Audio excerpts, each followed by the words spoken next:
Okay. All right. Good afternoon. I'm Lieutenant Pat Reardon with the Florida Highway Patrol. I'm the Public Affairs Officer for Troop B. This is Marion County is part of our territory, and unfortunately we are investigating a crash where we've had at least 3 people killed in this incident. So some I know have talked to Zach Moore with the Marion County Sheriff's Office, and he's kind of given you, most of you, I guess, the logistics of what basically happened early on. I'll reiterate that a little bit. So around 2:25, we got FHP got a call that we had a collision out here on State Road 40. That crash originated back at the Winn-Dixie Plaza, several miles east of here. In that incident, a Marion County deputy was dealing with a female subject who subsequently stole his patrol car and then headed east. My understanding is Marion County SO was actively trying to take and pursue and stop this driver. Unfortunately, that did not happen.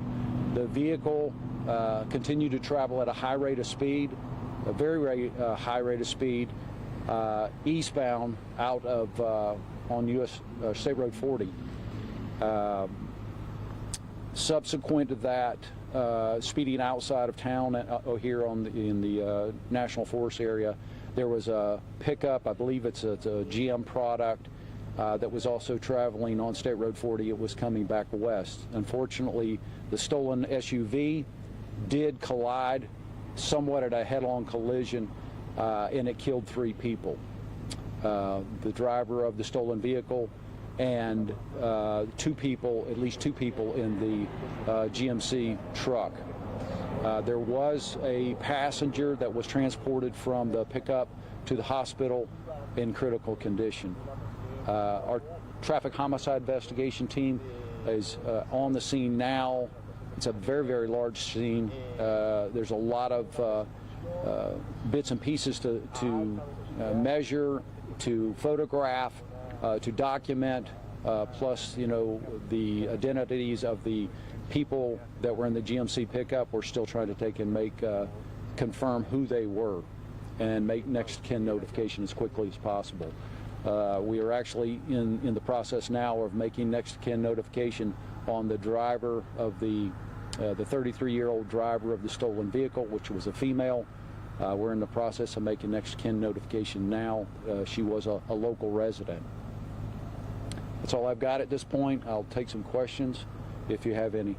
You said the passengers in the pickup truck, one was taken to the hospital, and then there were 2 that died at the scene? That's right. The driver and 1 passenger were killed at the time, and 1 passenger was transported. Approximate ages, any children in there? Not that I'm aware of. It appears to be all adults. And you did say the age of the suspect who stole the police cruiser? Was, yeah, she was 33. Lieutenant, are you able to give estimates about how fast this chase was? And can you tell us, were both cars completely totaled and one car flipped? Was it head on? They both came to a final rest on the north shoulder of the roadway. Both of these vehicles, especially the deputy's vehicle, is totally destroyed. I mean, you can barely tell that it's even an SUV, what it was. Of course, it was an SUV, but it was very severe damage to that vehicle. The pickup, it had some significant front crush damage, and thus the loss of life in that vehicle as well. And Lieutenant, was either vehicle either on fire, and could you tell if everybody was wearing seatbelts? We're early in the investigation. I don't have that information right now. As far as a fire, possibly, I don't know. That information I don't have. Are you guys going to review dash camera video from the patrol car that was pursuing that may have captured then the crash in front of it? Yeah, we'll take anything that we can get. If dash camera is available, certainly we'll look at that. I will say that our traffic homicide investigation, this is going to be a very long, very lengthy investigation. All death investigations that we do are very thorough, and we want to make sure that we get factually what transpired. We know early on the basic mechanics of it, but we want to take and know exactly everything we can factually as far as what happened, before the crash, during the crash, and after the crash. And so that takes time to take and go through that. If there was any witnesses to the crash, we want to get with them. We want to do interviews with anybody that we can, so the only surviving member may be that person, plus any witnesses that there may be, I don't know. But again, it's going to be a very lengthy investigation. The surviving passenger that was sent to the hospital, was it critical condition? Yes. I would say probably critical to the point of life-threatening. You have an estimated time the road's going to be closed? Again, we're working through the scene. We're going to take and get the road open as quickly as possible, but not at the cost of missing something out there on the road. So I'm going to say probably at least another hour and a half before we open the road back up. And Lieutenant, where are the vehicles going to be taken to? I'm not sure exactly where they're going to be transported to. Normally, in traffic homicide investigation cases, we impound those vehicles for further post-analysis, and so they're definitely not going to a tow yard. We'll have a particular place that we're going to bring them to so that they can be protected and analyzed as far as evidentiary value. Did you say that the suspect was a resident here? Yes. So she would know this area? Yes. And we'll be putting out a press release later. I'll be putting out a press release later once I get a little more detail about that. So that's kind of where we're at this point. What about those who also died in the other vehicle? Were they from this local area? Right now, we're trying to determine exactly who they are and where they're from. Hey, Lieutenant, I don't know if you can answer this, but I'm going to ask anyways. Sounds like Marion County deputy, when he stepped out of his vehicle, Forest Plaza, clearly the car was running. I don't know, can you touch on any kind of policy that either state trooper vehicles or law enforcement vehicles, when a deputy leaves the vehicle, is the car supposed to be running?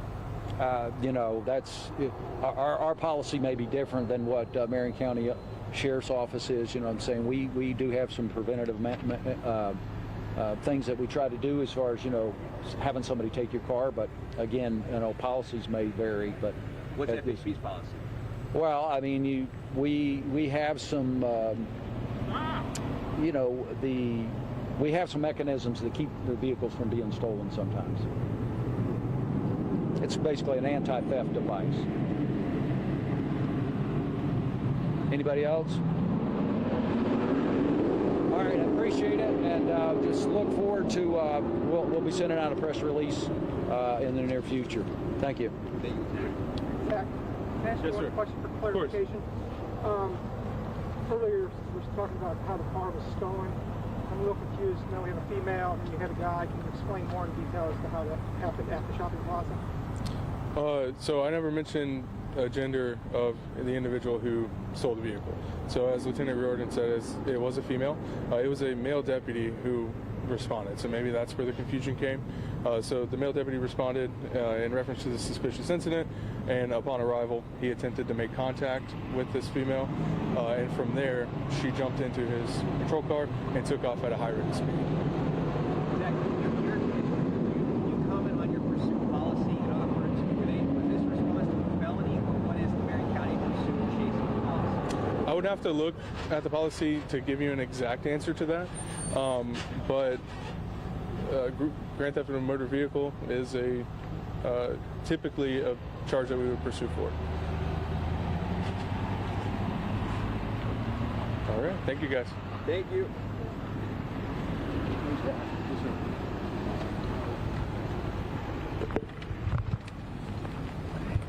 Well, it's been fun. Good young fish.